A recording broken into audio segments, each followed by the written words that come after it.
Get in, buckle up, and come for a ride with the HOONATICS. Cars, bikes, and anything else with an engine in it. Let's go. It's been a little while since we've been in this studio. It I've forgotten has. how much I hated being in here with you. Yeah, well, I was going to comment on how svelte you look at the moment, you know? I said don't use that word. No, you didn't. Nobody knows what that word is anyway. I'll just get out of the way. So hang on, we're just Nice going to enough. start by casually opening our t-shirts. You got a much here. better chest than me. Yeah, well, this is our first SnapOn supported podcast. It is, actually. So yeah. exciting times. We've come from being just a couple of knuckleheads that like cars and bikes and stuff to having a Drinking lattes from cafe. reasonably well-known Totally. tool company supporting us. So big thanks to SnapOn for their help with the podcast, and we're looking forward to doing the next couple of seasons with them. Absolutely. And possibly more. So let's get into it tonight. And it is tonight because the last one we did was like 6 a.m, and I think we were both struggling pretty hard and full of caffeine. Yeah. But tonight we're actually hanging out and chatting to a really good old friend of ours who's He is. Yeah. an icon in the Adelaide car scene. Yeah, he and is. has been around, been there, done that, owned that, driven that, Cornerstone. gone there, Pillar. spanked that, whatever. Absolutely. You know, So- I like guests that have just bring so much to the table, and this is a guy that's got history. We've known him for a long time. The scene's known him for a long time, but he's seen a lot of changes, and he's going to be sticking around for a while. He's, like you, a very svelte gentleman, so he'll be well and truly ready to come in here and tell us everything about what's happened in the past and what's going on in the future, because that's going to be a very interesting thing to listen to. But, hey, mate, what have you been up to? It's been a while since we've sat here. What have you been doing? Well, yeah, it has been a while. Let's keep this short and sharp because there's been a fair bit on the go. I went and, after 13 years of not being there, I went to America, went and hung out with some cool friends, LA, San Diego, Arizona, went up to Nova Scotia, Canada, went to North Carolina for the first time. Yep. Went back to the Isle of Man for my 4th time in a row because I think I'm addicted now. And awesome Davo Johnson, who you saw in a previous Yeah, podcast, he's cool. got on the podium this year. How good was that? So first major 1000cc podium for him. Everyone's jumping for joy. There's another party tomorrow night for it, which is awesome because he's back in Adelaide. But awesome time. Special quick mention too, on the subject of t-shirts. Yeah. A good friend of ours, a bloke by the name of Marcus. Oh, yes, He's an okay. Adelaide guy, went to Macau. Oh, wow. And he goes, "Hey, I got you this t-shirt." And he goes, "I know you like Hondas." So I don't know if the camera can see this. Oh, look at that. The people on iTunes can't see Honda, this, but the power of dreams, CBR 1100XX. it's actually quite an interesting Fire t-shirt though, breathe. because it looks kind of like they've just taken a poster and printed it straight onto a t-shirt. Yeah, do you know what? Because if you look at the neck, it's kind of got, yeah, it does. It looks But like it's been burnt on from space, doesn't it? The interesting thing, and this is a quick shout out for me as well, is that there, the CBR Blackbird, which was like, without going into detail, it was the Honda Hayabusa basically. Correct. The cool thing is You I've can put been it down now. borrowing a CBR Blackbird for the last 3 years off a really good bloke, John Hocking, in the Isle of Man, and riding around on that exact right. bike, but a black one. Yeah. So, yeah, weird. Gave me that t-shirt. I'm like, hey. You've been a busy normally boy. see those. So what about you? Mate, I could tell you all sorts of different stories about things that have been going on in my life, but I really just going to want to tell you one thing to wrap it up nice and quickly. Bought a Jeep. We know we've bought a Jeep, right? But I've got historic rego on the Jeep as of today. Oh, nice. Yeah. So come Wednesday night when it's bin night, have a guess what I'm going to be doing. Driving around trying to hit as many as I possibly can. You should see this thing. In two quick, brief snippets, Jason snippets, Yes. what is your Jeep? Because I know what it is. 83 Jeep Grand Cherokee. It's not a Grand Cherokee. It's called a Cherokee. It's Parkway Green. There's only 2 of them I know of in Australia. 360 AMC motor, 727 trans. It's got just a touch over 300,000 Ks on it, but it's mint. And when I say mint, watch the show, The Great Outdoors with Uncle Buck, John Candy. It's one of those. It's awesome. I feel like a complete man when I sit inside of it. And those people around me that don't have one, they are lesser for that. It is. So It oozes cool. And when you It is. mentioned you'd seen it, what did I say to you? what you said subliminally to me was that we should do a live podcast in it and do a road trip. That's what you said to me. I never said that actually, No. but I did say that you should buy it. We've got enough room to put Rory in Yeah. the boot with all his gear. It's that big. But it is All right. honestly an awesome thing. I'm so happy to have it on the road. The So clock yeah, is ticking. The clock is ticking. let's go. Let's so, get him in. What are we doing now? We are going to welcome a gentleman who needs really no introduction if you're South Australian based, but you do if you're listening to this for the first time. I think what I'm going to do is just give you a quick snippet of who this guy is before we get him on board, and you guys can have an understanding. He's an event promoter from Adelaide, running the Adelaide Auto Expo, SA Hot Rod Show, My Garage Rules TV show. He owns Mobile Auto Care, mechanical business, Jeff's Garage, Race Deck Flooring, an avid property developer, has his own cool business in the 90s called M-Tech, when he had hair. He's worked in V8 supercars in the heydays. He runs static displays at the Superloop and Clipsal 500 car race here in SA. And just before I finish this off, Mark, if you're looking for the credibility of a car guy, I'm going to try and do this in one breath. I don't think it's going to happen. This is what he owns. Hang on, I'm just going to stay. Maybe we'll just run outside and tell Jeff he doesn't need to come in because you've just told us No, story. because this is just a snippet, right? But if you're going to have credibility in the industry, it's what you own. You've owned all sorts of bikes. Ready? He goes. Here's what he's got. No. I want him to tell us about his cars. No. So I'm going to cut you off here. We're going to bring him in, and meanwhile, we're going to throw to a quick word from our sponsors. We'll bring Jeff in, and he can tell us all about it. Pumped up. A SnapOn franchise is a tool to your freedom, and we currently have franchise opportunities available across Australia. SnapOn have the best brands in the industry, a supportive network with exclusive training, as well as financing options to get you on the road. Are you ready to drive your own success? Visit snaponfranchises.com.au or call 1-800-762-766 for more information. You remember that group in the, 80s? Madness? Yep. Jeff, welcome to the House of Fun. Baggy trousers. Yeah. One step beyond. I think he was an original band member, wasn't he, Mark? You want to see me get up and do some scar dancing? Yes, please. Yes, please. Oh, scum. Geof Tartoosie, welcome to the HOONATICS. Thank you for coming tonight. Thank you for having me. And we did a brief introduction about you, and we're going to cover off some of that. But we got to the point where we were talking about what cars you currently own now. Mm-hmm. And Mark would like you to very quickly run through the cavalcade of what you have. JA Starion, 64 Corvette, JB Starion, CV8 Manaro, HG Manaro, 32 Ford Coupe, 32 Roadster, 69 Z28 Camaro, F-Pace Jaguar, 356 Porsche, Evo 10, Mercedes-Benz Vito. What else is there that's in there? You got like 17 356s at the moment? Oh, I got 1.5.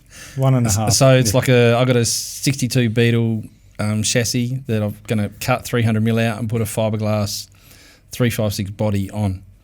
So that's my half a car. And what about the Holden VX Club Sport, the Mitsubishi Evo 10, the Holden V SV6 Ute, the Mercedes Vito van, 4 Toyota Echoes, 6 Toyota Hiaces and 1 L300 van? Did you get the Mitsubishi Mirage in there? That's in there too. And a Holden Viva. I haven't sold that What yet. does your wife say about all this? I don't have a wife. I'm single. Oh, do you have that on your Tinder profile, all those cars? No. Yeah, they say, you have all these cool cars, you get all the chicks. No, it doesn't work. You got to look like Brad Pitt as well. Goodness me. Well, you know what's cool though? Like I look at this list that you've written here, Jason, and like you and I have seen Jeff's cars and all that, but the one that I really like in there is the fact that Jeff owns an old and a new Manaro. Yeah. Yeah, that's pretty cool. So it's kind of cool. He's kind of got like a TV commercial going in his own shed. Yeah. Well, the Starion, like I've just bought this Evo 10 Lancer, like on a truck from Queensland coming down now. So I've got like JA Starion, an Evo 10 Lancer, and I've had an Evo 4, 6, and 8 Lancer. So the Evo 10 Lancer was the last one. So I've sort of got the Starion, which is the first car, and then the Evo 10's the last car. So how do you say it? The first one? Evo 10 or Starion? Yeah, Starion. Yeah, Starion, yeah. He loves it. We all know why it's called a Starion. Yeah. Pronunciations came in there. We do. All right, well, let's get on with it. You've got a lot going on between car shows and a mobile business, the mobile auto care business and the flooring. Mate, how do you find time for all these pursuits? Good time management. Is that what it is? And I don't have a partner. So I can do what I want when I want. I mean, it's just mind-blowing what you do and how much you do and where he pops up all the time, Mark. You only have to look at your Facebook feed to see, he's here and he's there and he's over here and he's all that sort of stuff, I suppose you've got enough reliable cars that you can never, ever not have something you can get you where you need to go. Yeah, that's right, yeah. I haven't got a four-wheel drive, actually. I haven't got an off-roader, so... We've got not like a Land Cruiser or a Jeep. Jeep. You've got the F-Pace for dropping that's dropping your kids to private school sporting events. Yeah, that's a Tourette Cruiser, but that's like 3 litre V6 twin turbo, 700 and something Newton meters of torque. That thing flies. It's really nice. I'm sick and tired of talking to Geoff already. I know. Yeah. Okay, let's go with you've got a lot of stuff going on. You talk about your time management. What gives you the most amount of pleasure in your business pursuits? What's the one thing that you really like I'm working going to cut in here. I think Jeff's just a car nerd like the rest of us, so the fact that he gets to play with cars all day. Yeah, I get to play with cars all day, which is a good thing. Like my job at Mobile Auto Care is actually my perfect job because you wake up on Monday morning and other people, I hate going to work. And I've been there just on 6 years, and I've never had a Monday where I've got to go to work because I enjoy what I'm doing. And it's like I'm doing stuff with cars, but we're also helping people. So I answer the phones at work. Someone rings up, my car needs this, and this. And we go out to help them.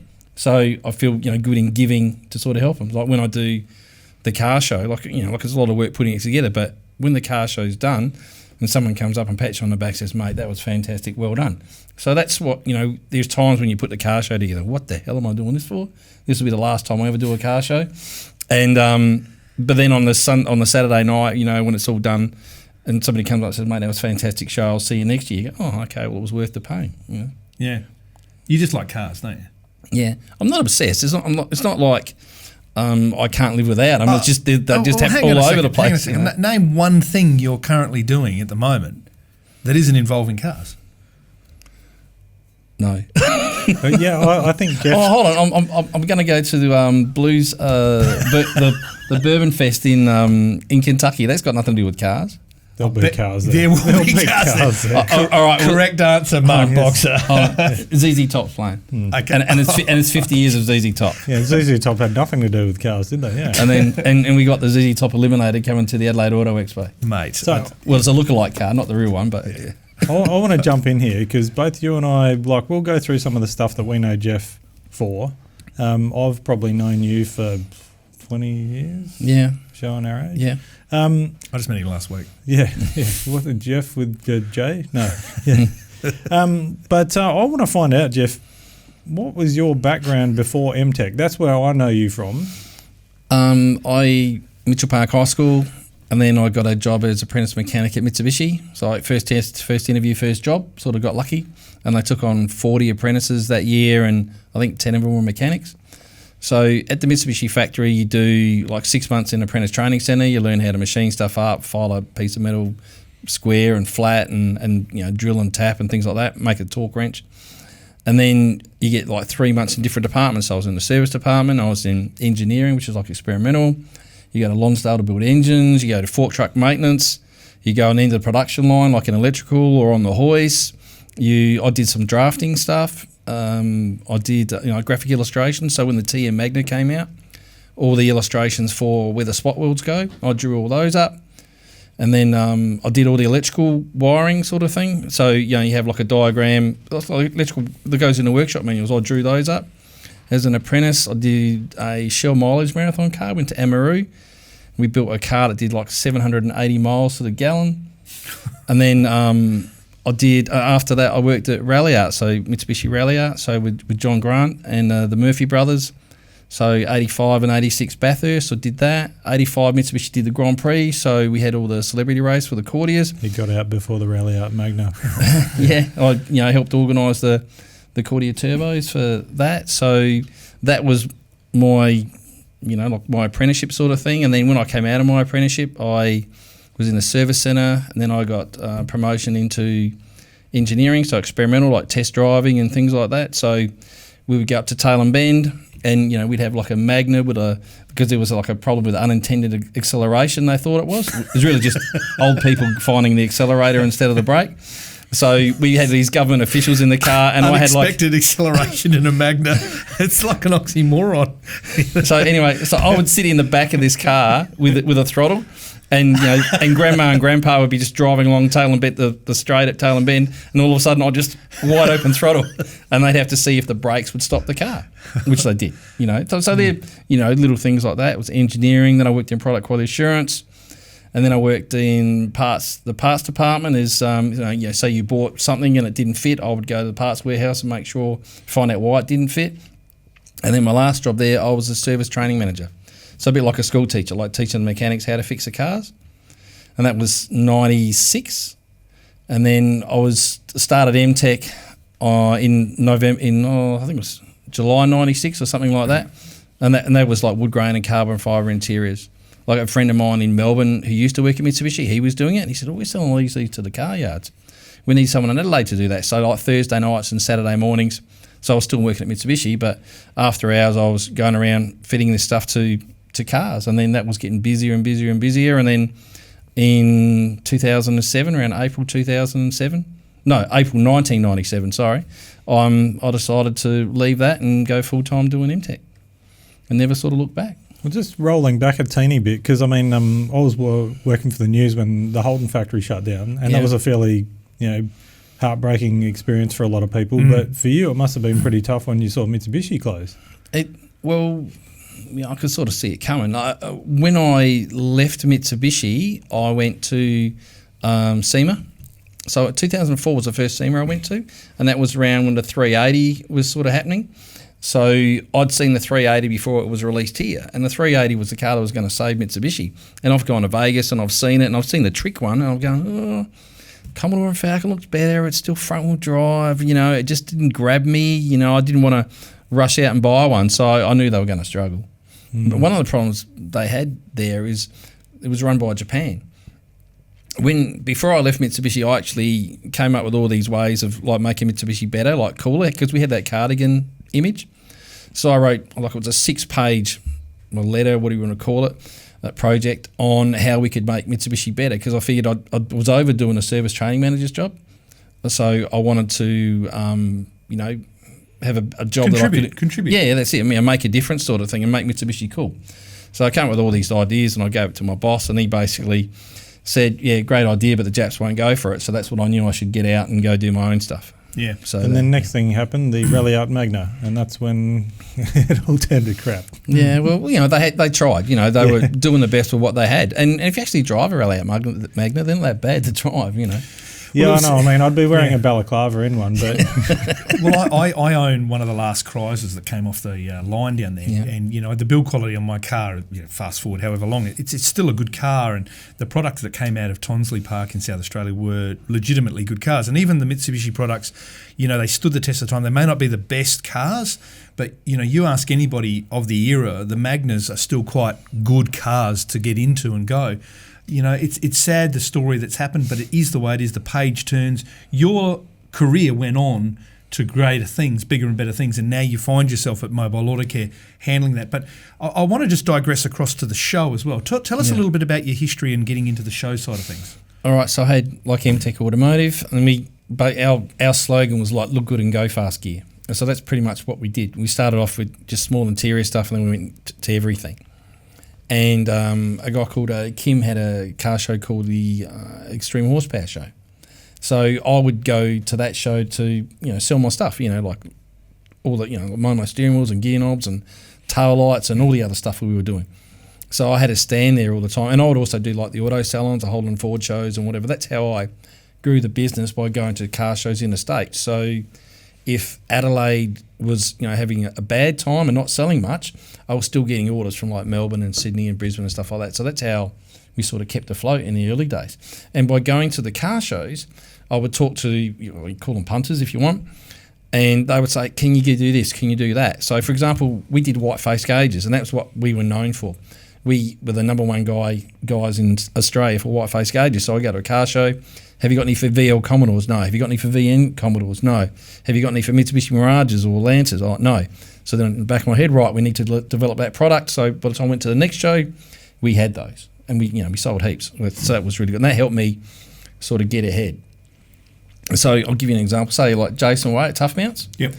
Tough Mounts is his product, which sort of gets him ahead sort of thing, whereas me, it was with the white gauges. I was selling plenty of those. So anyway, back to the car show thing. Extreme Horsepower Show, I would go have a stand there. Kim decided he didn't want to do the car show anymore. That was like 2007. I'd actually sold MTech in 2006. I'd had it for like 10 years, and I'd sort of been there, done that, a little bit burnt out. And I figured, right, I'm ready for something else. The Extreme Horsepower Show needed like a fresh approach, and someone else different to run it because there's been a few problems with the last show. So I sold MTech. I'd paid off my house. I had some time on my hand. I thought, well, I'll have a go. How hard could it be? I've been an entrant. I've been a trader. I've been a spectator. Surely I can organise something. You knew it inside out. Pretty much. And because I'd been to, like SEMA, and I'd been to Auto Mechanica and a few other shows around the world, and also shows in Australia, I had half a clue of what would and what wouldn't work, sort of thing. But it all comes down to the budget as well. Like the first show, we lost $27,000. So there's all the VL White Calais profit straight out the door. It's almost like the price of a set of 356 hubcaps these days. Yeah. So I put that show together in 8 weeks, which you don't do. No. I took it over in 2007. I should have basically I'll bring it in 2008. But I wanted to keep the continuity going. And I'd also had a trip to SEMA booked as well. So even though we did it like in 7 weeks, I was in America for a week as well. But what I found was when I went in to see people that had been to the Extreme Horsepower show to talk to them about, like traders or whatever, they were sort of, I don't really want to do anything at that show because they weren't happy with the previous guy who was running it. But when I've gone in there, they'd know me from MTech days and stuff like that. And it had gone in a space of 30 seconds. No, I'm not really interested into mate, where can I have a spot? I want to go there. So I knew the show was all right. I just needed someone, better to drive it. There was a tipping point at that period of time because we were starting to get into mainstream digital exposure for cars and car shows and stuff like that. And even to this day, the static car show runs a fine line between viable and obsolete. And what I would probably say as an observation to everybody who's listening for the first time about your show, you took a show that was very much dying, turned it around, and now has made it a staple of the South Australian scene. And it is recognised as the biggest and best, most longest running, quality orientated show on the South Australian calendar. Right now, you're sort of faced with having to not reinvent the show every year, but having to put in new aspects every year to keep the show fresh. Is that right? Yeah, you have to try and do that. You've got to tweak it. So you have the big shows like MotorX and SummerNats and Perth Hot Rod Show, Victorian Hot Rod Show, Brisbane Hot Rod Show. So we're in the same league as those guys now. We've stepped it up and we're around like Maguire Showcar Superstars. So that sort of proves to everybody that, okay, in Adelaide, we're the big guys. And you do have to try and do something new or fresh or look at current trends. But you've also got to do it with a budget in mind. Remember, I lost 27 grand on the first one. Still making up. I'm still trying to catch up. So and you do it, I mainly do it because I like it. I like it. A couple of sausage sizzles will be all right. Yeah, that's it. Well, that's the thing. I could make more of a sausage sizzle than doing a whole show sometimes. It's like crazy. What are you doing Come to Bunnings no longer this Sunday morning. Yeah. Well, just funny on that because the pop-up aspect of life at the moment, everything seems to have a pop-up, attached to it. What do you see as maybe some of the biggest disruptors to your product here in South Australia? Okay, so we're basically a static car show. So let's rewind it back. In the old days, there was the Adelaide Hot Rod Show, there was a Street Machine Association show, and that was pretty much it. And then, so there was like 2, maybe 3 big shows a year. So if you had a cool car, it didn't come out, and it might have done those 3 shows or one of those shows. Nowadays, like Cars and Coffee, for example, there's one on every weekend. And sometimes there's like 2 or 3 on the same day. So these guys are now buying these cars and taking them out and driving them. There's not a lot of trailer queens that just sit in the shed and sort of do nothing. So my show is probably like a static show at the showgrounds. And in the early days, before the Cars and Coffee, we would get cars that nobody had seen before. But nowadays with Cars and Coffee, people are bringing them out. So it is harder for like shows like mine to bring out a car that they haven't seen before. Well, we look at also some of the other things you're involved. You're involved with the static displays at the V8 Supercar events here in South Australia. Yeah.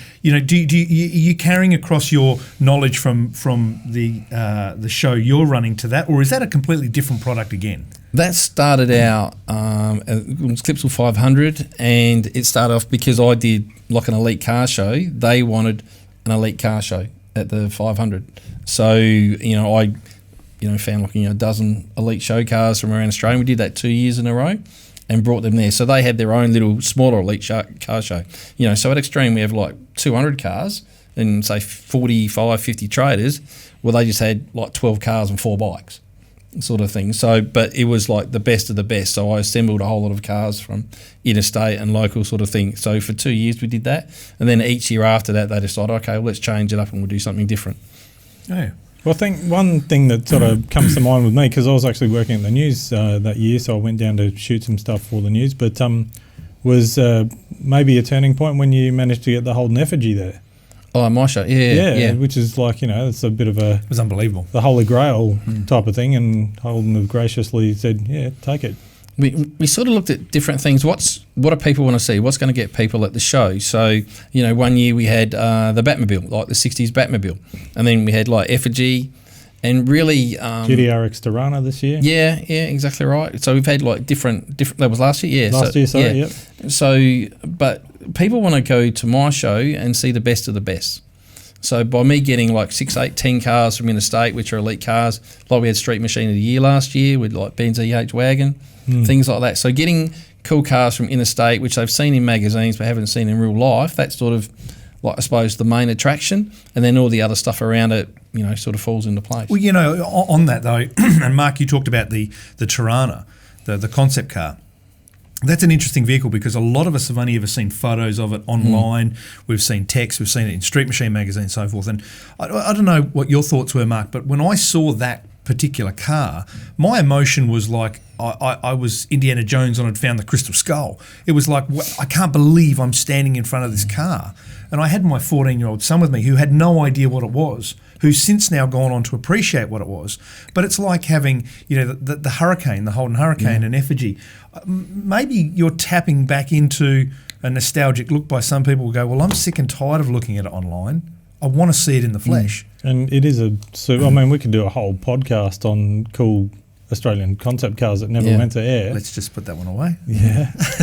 But, for me, the GDRX was like, I've always liked it, and I thought, why didn't Holden make it? Because I reckon they would have sold hundreds of them, thousands of them. And the Hurricane as well. And, at Geoff's V8. show, you had the chance to be literally right next to it to see how it was built and the quality of it, and it was outstanding. It was stunning.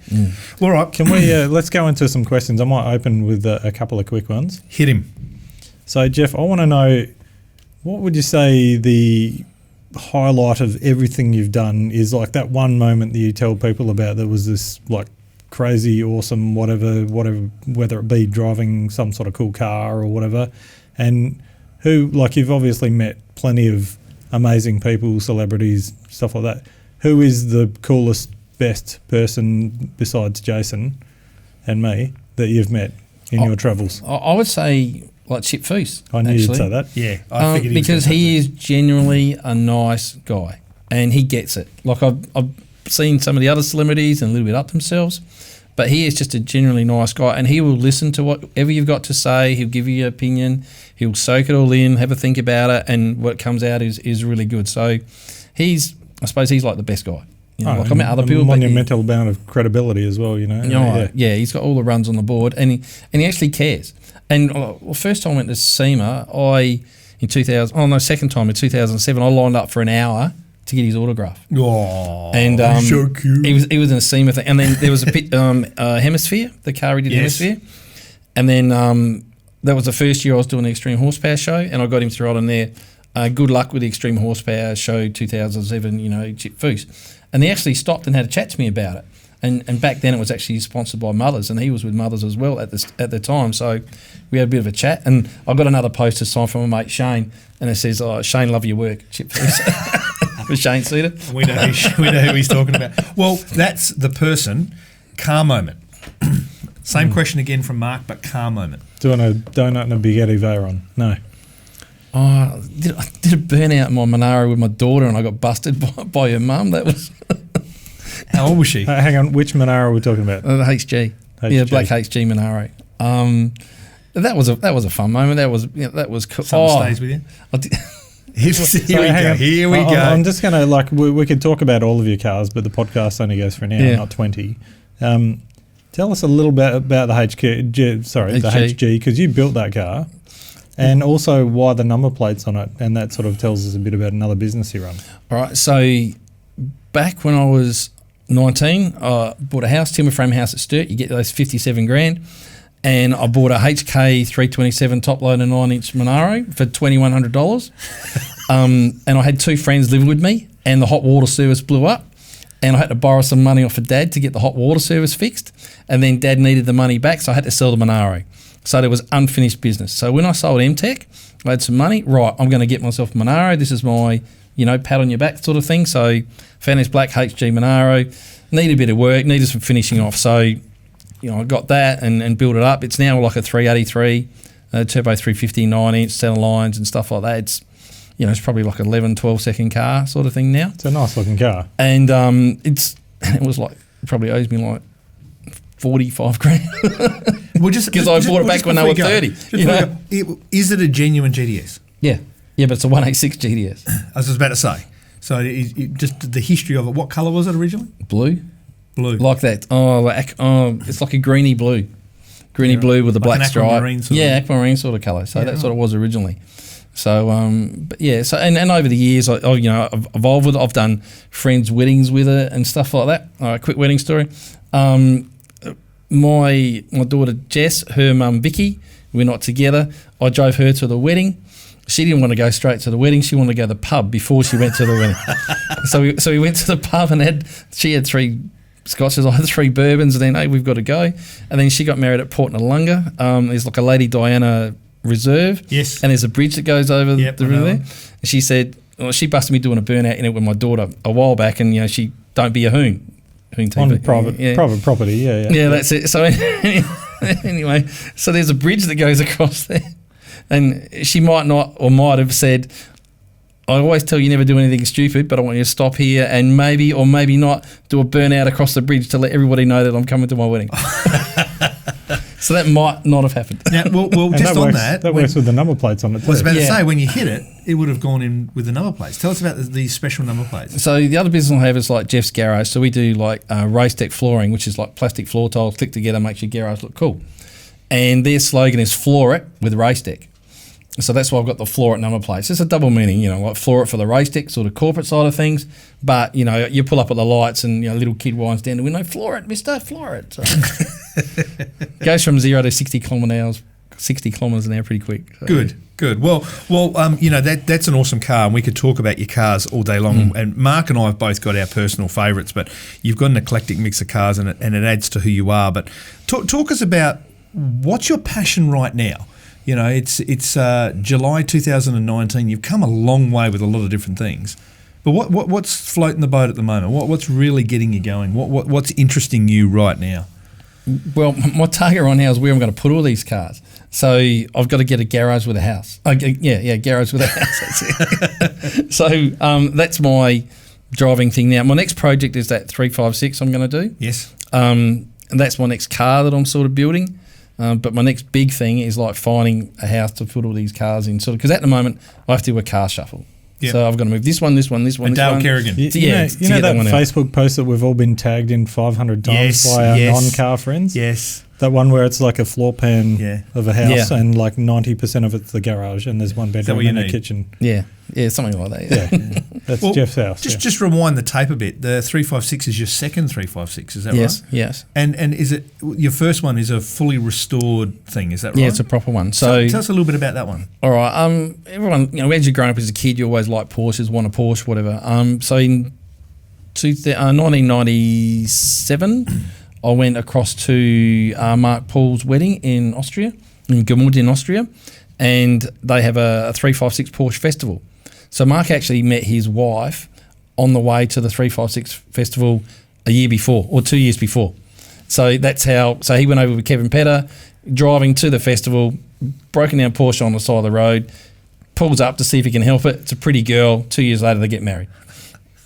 So I've gone over for that wedding, and it's all mic drop, fairy tale, and it's all. And their dad owned a brewery. Oh, double mic drop, and he's a lovely guy too. Triple mic drop. So anyway, so we're in like Is his name Hans? Oh, I can't remember. I should know. I can't remember. Is he svelte? No, he was a big German guy. He looked like Schultz from like Agent Zero. Nothing. But he's a lovely guy. So anyway, this was a wedding with a car festival around it. So that's where I sort of fell in love with like 356 Porsches. And, we go into the wedding room, all the tourists are like in a bus, and there's like 40 or 50 356s in front of you. And we go past the shed where the first Porsche was built in Gemund. And there's like a Gemund, in Gemund, that's where they've made the first ones. There's a museum with all these like exotic Porsches. It was like, I didn't really know much about them, but it was sort of, I got schooled real hard real quick, on what was going on. And so that's why I HG Manaro over here, 356 Porsche over here. So anyway, I come back from there. What does it do? Burnouts. Yeah. No. It does 100 miles an hour. You know what? The way he said that, he's tried, hasn't he? He definitely tried. He's tried. So where did this one come from? So anyway, I went, saw Paulie, I came back and I thought, right, well, one day I want to get one of those. And then I saw Paulie and I went to the Summer Nats, and I used to have a stand at the Summer Nats. And we had a good year. Like I'd sold a good show, and I'd sold like 25 grand's worth of stuff at the show. Has a win, buys a car. Yeah. I love the guy. That's I love him. That's how I do it. Well, I had to get a bank loan as well. So anyway, I said to Paulie, look, if you ever find a 356, let me know. And he says, a week later, I found one. It's like 40 grand. I'm a bit short. Okay. Go to the bank. My guy at the bank's a car guy. and I can't drop the mic anymore, mate. And he said, I'm thinking about like buying this car. Have you got a photo? Yeah. Send him a photo. Phone rings straight up. Yeah, just do it. His name was Paul, so thanks, Paul Woolley. So borrowed some money, bought the car. It was like $40,000. Oh, there's an investment and a half. So so it's a white 356B T6, got electric sunroof. It was originally a left-hand drive American car. Now it's like right-hand drive, and now it's like fully restored. So last year, what happened? I had it parked in a car park. Someone had come in and where your right-hand rear wheel arch is, someone had creased that and then knocked the car forward, and it hit the concrete strips at the front. So double dent. So took it out to Auto Transformers. Can we do it? Yeah, okay. It was insured with Shannon's. They said, yeah, we can do that, but we're only going to pay half the car. Oh, so I'll have to pay for paint the other car. That's right. So anyway, we started stripping the car. And we found, bog and cancer and all sorts of stuff. So it turned into like a full-on rebuild. So I had to sell 3 cars and put some money on a credit card. Now you've got another one on the way. Is it going to be a repeato ditto? No, it'll be different. Yeah, so one's a real 356 and one's a fake. Yeah, that's it. So like my hot rods, they're fiberglass hot rods, sort of thing. So you have to really look at it and sort of work out, is that steel or is it plastic, whatever. And that'll be the same with the 356. But the 356s are worth too much money now to play with. You can't hot rod them. So that's why this fiberglass one is going to be hot rodded. Yeah, right. So this is the bit where in the last sort of 10 to 15 minutes of our podcast, it becomes the HOONATICS investment show. So Geof will be sitting at like some swanky thing and, eat your heart out, sisters who slay. And they'll be talking about, yes, I've got shares in this and that. And Geof will be, I've got shares in 356 GTS. Well, with a serious face on, legitimately, and you know this and I know this, to be factual, and anybody can look it up. Cars are investments. The one commodity that appreciates in value that never depreciates is what, Mark? Stocks, shares, property, or cars? The right cars. Unless it's a 121 Mazda, right? Cars. You can buy an RT Charger 20 years ago for $5,000 and the thing's worth 150 now, and the return you have on cars is 10. This guy is a living, breathing, walking example of investing in a car, the right car. And I'm going to stand up and just say very quickly, I have a car on historic rego. It costs $90 a year for 90 days. There is very little that somebody could argue with me that an old car is, it's an investment, you've got to have a lot of money. No, you don't. You can go and save an old car. It doesn't have to be a Porsche Drive 356, and Mark, it will appreciate in value. And your Mazda Rotor Ute is a classic example. Oh. How much did you buy that for when you first got it? Here's the story. So I bought that car as and sorry, I'm stealing your thunder here, Geof, but it's okay. It's your show. It was like a $1,000 junker with a blown head gasket. A guy used it for his gardening. I then fixed it up and made it into a nice car with a Mazda Rotor in it. Called it Rotor Ute. Sold it for about $7,500. So rewind the tape. If you did it back as an original car, the whole car owed me under $15,000, but it was worth every cent of it, and it was so much fun. And today, what would it be went worth? Through. Well, the thing is that it went through about 6 owners until the current owners got it, and the current owners spent 6 figures on it because it's 20B or that sort of thing. But to buy a B1600 Ute now they're hard to find, and I saw one not long ago. Our mate Jay Duca had it, and I think he sold it for like $5,000, and it was an original car, but it was a lot rustier than mine was. The red one, yeah. Yeah. Well, I would challenge anybody, and I'm sure, Geoff, you'd like to weigh in on this as well. I'd challenge anybody, tally up how many Coke cans you've recycled in your life, and then stand there and have a look at a car that you can bring back from the dead, paint it, restore it, putting money towards people who are motor trimmers and painters, and work on your investment, much like renovating a house. But then you can, here in South Australia, take your 90 days, Rego, of a historic car, go to the Beta Birdwood, have a lot of fun, cruise it on a Saturday when the weather's nice down our lovely roads, which aren't quite finished off yet, thank you, South Australian Government. But the return on investment in your shed, it just goes up and up, doesn't it? The superannuation I can drive. That's basically what my cars are. The superannuation I can drive. Drop. You know what? It's funny because this whole generation of Bunnings weekenders, where you spend all of your weekends renovating your house just so that you can sell it to move into another house that you got to renovate, a bigger one. Yes.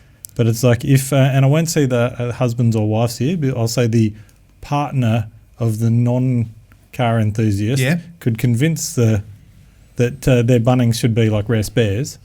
And spend their weekends renovating their old Holden. I used to be a real estate agent, and I can tell you that a good garage in the backyard, a double garage, adds about $25,000 to the house value. So whether you stay in the house or leave, you put the shed up, have it available, it's going to earn you some money on the house. But it's what you put in that shed and pull the garage door down, whether it's complete or not. I know a guy that's got a Carmen Gear, an unrestored Carmen Gear for his wife, sitting there. He picked it up for absolutely nothing. The thing's now worth 5 figures just because he's had it and enjoyed the increase. So, Geoff, I'm going to just ask a couple of quick questions. We've got a little bit more time. Dream car, next car in your garage. What are you thinking about? Well, after I get a house that I can actually fit cars in, because that's your problem, like room and money. You do live in Adelaide, so if you're in Sydney, you'd be buying a shoebox in Bankstown for $12 million. Yeah, so I'd like an exotic car. Well, Right. Lambo, Ferrari, something like that. Yeah. A Gumpet. We know Christian Appelt can get you one of them. Maybe not a Gumpet. It's a car named after him. Maybe not a Gumpet. I don't know. A JF type, they're nice sort of thing. Aston Martin, they're nice. I'd like something sort of high end and okay. But that's a couple $100,000, and I've got to find somewhere to put it, and that's down the track. Okay. But Cross Lotto's on Saturday night, it's $110 million or something. I've got a couple of tickets. I'm glad that Geoff thinks it's on Saturday because I think it's actually on Thursday. It's on Thursday. Yeah. You're right. Well, I've already got the tickets. Well, there is one on Saturday night, but it's not that much. Yeah. Well, let's have a quick chat about a couple of things. We go into the freestyle mode of our podcast where we really just sidetrack, kill time, and talk about all sorts of crazy crap and stuff like that. Talk to us about some of the crazy things you used to get up to in Adelaide as a car guy that you just can't do now that you've got speed cameras and drag racing on Anzac Highway. Talk us through that. I mean, for the people that know Anzac Highway but don't know what that was like, what was that like on a Saturday night? There wasn't so many cars around, so you could do things like that. And I had mate Darren. He had like an SS HQ Manaro. What sort of year are we talking about? This is in the early '80s when mullets were cool. This is like 83, 4, 5, something like that. And we used to, on a Friday or Saturday night, we'd go up and down Anzac Highway, and you'd pull up next to lights and there'd be a charger next to you or whatever. And you go first, second, third gear sort of thing. You're speeding. You're doing 100 and something kilometres an hour in a 60 zone, which is wrong and you shouldn't do it. But that's the sort of stuff that we did back then. Yeah. And then you would go down to the end of Jetty Road where the pier is now, and you'd chill out there, and you'd say you've raced that guy a couple of times, and you'd pop the bonnet, and you'd you've got a 6-pack, you've got triple Webbers on it, or whatever. What do you got? Oh, it's a 308 I got from the records for $500. True story. And you just talk about stuff, and then you go back up towards Hindley Street, do the Hindley Street cruise, and then come back again. That was in the good old days, but you can't do that anymore. I reckon we've all got an Anzac Highway story, so you tell yours first, and then I'll tell mine. I've got a great one. Do you really want to hear mine? No. You go first then. All right. Well, I'm not going to name names, Steve OMalley. But no, a really good mate of mine. I went to trade school back then. He was his family owned an MG business. I think we all know it. And he was right into minis. I was into minis. And Steve managed to pick up it was a Leyland Mini, but it had a 1380 in it. The whole split Weber setup was mental. It was really cool. And he bought it with a broken gearbox, I think. So we worked away, got it back on the road, took it out for a spin on Anzac Highway, and like this thing was really fast. And I remember we pulled up at the lights, I think it was the Morphett Road intersection, and we're sitting there and two dudes have pulled up next to us in like an XB GT Falcon or something like that. And it's sitting there lumping away, and the Mini's doing the same thing. The guy on the Falcon nailed it and got the shock of his life when this Mini went flying past him with 3 people in it. And it was that point I'm like, wow, these things can be pretty quick. Like You've got a history in your family. You've got a history of Minis. Well, we won't talk too much about that, but yeah, my dad had a Mini back when they were brand new. Yeah. All right, okay. Yeah. Are you ready? Back in a former life, I used to work for a certain company called Triple M, and I used to drive the Thunders. That's right. I was a Thunder pilot on a Saturday afternoon. Now, I got an opportunity to take the Triple M Thunder home on the Saturday night if you did the Sunday shift, and it was a long wheelbase 4-door patrol. Do you remember it had the Sky Show on the side of it, lit up on the Sky Show? Yeah, airbrushed on there, yeah. Well, I thought it would be a good thing to do is just load it up with a whole lot of mates and go cruising on a Saturday night, a bit of exposure for the brand and all that sort of stuff. And then I found myself at about 2 o'clock in the morning literally drag racing everybody I could find on Anzac Highway. It was like a 21-second car. Oh, absolutely. But and that was the end of Jason's radio career. No, well, that's another story. But what it actually used to do even better, and I found this out very quickly, it did awesome key bangers. The most incredible, like flame-shooting, muffler-destroying key bangers. Yeah. And then I found out that after you blew the exhaust off the back of the patrol? Patrol, yeah. It would actually go faster. So the 3 Thunders that we had in the fleet eventually had no rear muffler, and I had no idea why that happened, but they went faster. So that's my answer. Thunder by nature. All right, so let's go back to Geof, our guest. What's your next crazy question? My next crazy question is a nice simple one. Let's talk about the modern day car scene. It is digitally focused. What do you see as some of the issues that we're going to face moving forward with people that can't get tactile with cars, that almost like virtual car enthusiasts that never really see, with plastic bumpers everywhere? Do you see we're going to have any issues there? I see there's a lot, online, digitally, there's a lot of keyboard warriors, and there's a lot of people that it's easy to make a comment on your car. So you might say your Blue Valiant, you put it up there, hey, this is my pride and joy, it's only cost me like $3,000, but I'm having fun. And then you get all these keyboard warriors and they just bag it. Those wheels are no good, the colour's no good.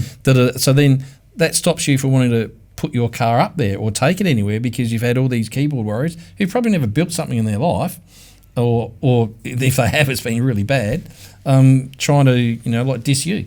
And that's one thing I don't like about the current situation. And it's the same with like girls, they do their hair and then a whole lot of girls get on there and they bag them out or whatever. It's that's the bad thing about social media. The good thing about social media is someone will put their car up and they'll go, oh wow, that's fantastic, I want to do something like that. So you quick, personal message, oh mate, I see you've done this, how do you, can you help me do that? Or do you know someone that does that? So it's great for networking, and sometimes that's how I find cars at the show. Yeah.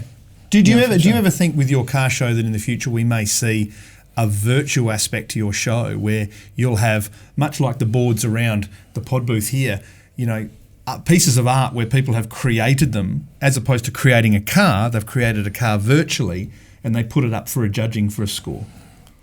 Like a Photoshop type thing. You never know. I don't think people would pay to come and see that. But if it was something else that was there that was different, that you could sort of, that's happening now. So at the moment, you've got like virtual reality glasses, and you could get on a roller coaster or drive or whatever. So you could have an area doing that. But it still means you got to get people to get off their bum to come to the show to sort of experience that, to be there. Like I've been to a place and they have like silent discos, and these guys with headphones on just bopping away, and I'm thinking, I don't get it, mate. I want to hear the music. I want you to hear the same music I'm hearing, so we're both grooving together. Not sort of you're listening to Beethoven and I'm in, listen to Wham or something. Yeah. I've got a slight, serious line of discussion here, which I've worked in the car show scene. I worked for Auto Salon back in the day. And, that was definitely an interesting scene and style of cars too. But one thing that happened on Facebook not long ago that kind of pissed me off was somebody, and probably a younger generation person, posted up a picture of the Osmonds car, one of their WRX, one of their cars. And all of a sudden people are like, oh, why the hell would you do that? And I'm like, because social media didn't exist back then, and people built a car they wanted to build. Yes. These days, it's like, oh, you can't put those wheels on it because influencers aren't using those wheels or this. Yeah. So people aren't very expressing subjective, isn't it? themselves. But back then, it was like, baby, all those guys, it might not have been your taste, but he built that car because he wanted it. And, and as judges for us, it was we judged that car based on the quality of the build, not on our personal taste. We had a couple of judges who were like, but it's like, well, you're a bad judge. Like, you should be judging that car on how it's built. And these days, I mean, I think the hot rod scene and, the pro touring scene is still really great because those guys are probably more so older, well, guys and girls are more older generation, and they're building cars the way they want to. They don't give a crap about what social media and people say. But, I'd like to see the younger car scene coming through going, I want to do this my way. And every now and then you see something cool that's sticks out from the crowd. I'll give you an example. Like, so Tom and Karen Keeves HQ Manaro, like Maryland or Mission Impossible or whatever. So that when that first version of that came out, first they did it in steel and they took it to Summernats and then had, I think, an orange interior or something, and they just stood back and watched people make comments on it. So they still had time to sort of build their car to sort of be popular. What people, I like that, oh, I don't like that. So then when they went back and built it and painted it, they had a bit of people will like this, people will like that. So they launched it at Motor X, and it was like satin silver and had orange stripes and big billet wheels and stuff, and people didn't get the satin paint because that wasn't cool at the time. It was all candies and, airbrushed eagles on bonnets and stuff like that. So that was sort of groundbreaking at the time. And when I first saw it, I'm thinking, I've heard all about this car. I'm not really sure. And I stood there for about half an hour just looking at it. It was on a rotisserie. And I just watched it going around. I've gone, I get it. It took me about half an hour, but I get it. I get what they're trying to do. And then, but a whole lot of haters, that looks crap. So they went and painted it like candy apple red with a grey top. We talked because everyone loves candy apple red. We mentioned a little bit earlier on. It's never been done before. There was a rock band you mentioned a little bit earlier on, and I don't know what your guys' take on it, but the whole car scene and the whole car building, from my perspective, has always been and was always like rock and roll and like music. An artist, be it Picasso, ZZ Top, or whoever, or Howard Astor, they build something because they seek pleasure in it, and they seldom look to others for appreciation or acceptance. And when ZZ Top or U2 put out their next song, they're not putting it out because, people are going to listen to this. They just go, well, there it is. Whether you like it or not, we don't really care. We're an artist, that's what we're going to make. And Mark, when I look at, Frank the Tank, your big green Land Cruiser, you've made that your way. And when I look at your flamed rod, that you made that your way. My Valiant's my way. Watch this space. Right? Yeah. And, everything we do is subjective to other people's opinions. It's whether or not we're prepared to accept that and take that on board and let it affect us. Because quite often or not, it'll stop us doing what we love the most. And I look at your show, and you put that show on the way you want to see it put on. And you do take into other people's consideration, their opinions. But the reality of it is, Geoff, that's your show, and that it's your personality. I think you've been a really cool guest of ours. You brought us a new dimension on the show side of things and the career side of things, and owning 356 Porsches and being svelte. I really look forward to doing a lot of stuff with you in the future, mate. And I think Mark does as well. We do a few live streams and stuff. We need to do I'm just actually looking over at your timer there, and we've got a couple of minutes. We should do a live stream. We should do a live stream of the HOONATICS from his show. I think we can organise something. But I've got one more question I want to ask Geoff. And it's to do with, so you mentioned Chip Foose before. Yes. Everyone knows him, Overhaul and all that sort of stuff, all the amazing cars he's built. But we are Aussies. And let's say look at the Summernats as an event as like the benchmark of where big cars have been built and car builders have gone. Over all those years, you've been to a few, I've been to a few, you've been to a few. What is the one car out of all of the amazing show cars in Australia that is your favourite, and why? The one car that I would have in my garage is Mark Sanders' HK Manaro. That was, and I wanted to buy that years. I remember I came back from the Summernats and I was with Jason Way, and I said to me that was the car, and I thought, where is it? I want to buy that car because I remembered it, sort of thing. It was tasteful. It was, at the time, it was innovative. It was cool. Had a nice motor. The interior was cool. It wasn't over the top. It wasn't crazy, but it was, when you looked at the car, you go, wow. Where is it now? A guy called James, I forgot his last name. He's got it's in Melbourne. James Scarlett. He owns it. He's in Melbourne. He's got that. He's got like the Momo Ute. He's got Howard Astel's coupe. He's got a few well-known like some of that street machine cars that he's got. But yeah, you never see it. Trade him for a 356. You never see it. Or a Starion. Yeah, that's it. Yeah, It's a genuine rally. So for me, that was, like it's an older build sort of thing. But for me, that was like, that's a really good car. Like if you look at like Fitzy's FC, that's like a really good car, and that's been reborn, and the build quality in that is fantastic. And he can go out there and smoke the tyres, and he can drive to Melbourne from Canberra if he wants and stuff like that. It's really good. So and then you look at like current builds like Rob Zarbi's Dodge Challenger sort of thing. That's way over the top and the latest of everything. And who would think that brown and orange was going to work? Fruit chocks. I'm really digging Aaron Gregory's Ute lately as well. Like he's been just evolving that car over and over. But I'm going to throw this one to you as well. What's your favourite car from all those years? What's my favourite car from all those years? Well, you're not going to like my answer. I don't see cars anymore. I see form, function, shape and colour. And I just like things that aesthetically work. I don't care what it is. I would have them all, Mark. I'm being dead serious with you, and I'm not being elusive on an answer. I've never been brand specific. I love them all. I love creativity. I can walk into an art studio and appreciate everything. And when you go to Summernats and Motorex and the Adelaide Auto Expo, it's a Volkswagen or a 56 Buick and stuff. You just kind of go, yeah. So you're about to say Sex Doctor, the 200SX from what I sell on the pink one with the Volkswagen Beetle guards on the back. But it's like the Osmonds WRX. It had a Tiger on the side, which was exactly the same as the Tiger on the Alley Cat van. And I love them both. So what car is it? It's not. It's everything.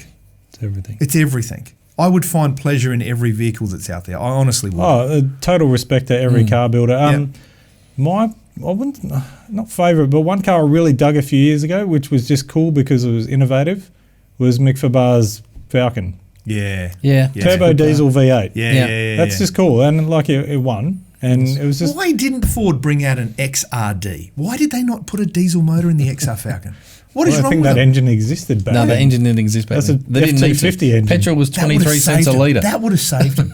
That was a really cool car. When that rolled up in Summernats, I was like, yeah, that was. That's cool because it's different. Rolling car. I like different. I mean, Mick's hot rod that he built, that was like, that was out of the box. When V8 supercar engine in a 33. Yeah, so that was a good car. Well, Jason throws his phone across the room. That was the dig. And on that note, I think we are done for the first podcast of the series, courtesy of SnapOn behind us. Quick plug then. So how do we find out, and how do the viewers, listeners, and all of those awesome people on social media find out about your events and your businesses? Website, adelaideautoexpo.com.au. Mobile auto cares like mobileautocare.com.au. Easy as that. And jeffsgarage.com.au. Jeff with a G, and it's only got one F. And you have our home addresses, so our race deck Monday next week. Thanks. And thank you once again to SnapOn. Always happy to have a bowl of fruit chocks on the table if fruit chocks are listening to us. But great to have SnapOn on board for our very first show. One amazingly awesome tool here, but now we have SnapOn tools. So we have the SnapOn and the tool. There you go. Yeah. Nice and simple. Thanks, Jeff. Roll the closer. Get in, buckle up, and come for a ride with the HOONATICS. Cars, bikes, and anything else with an engine in it. Let's go.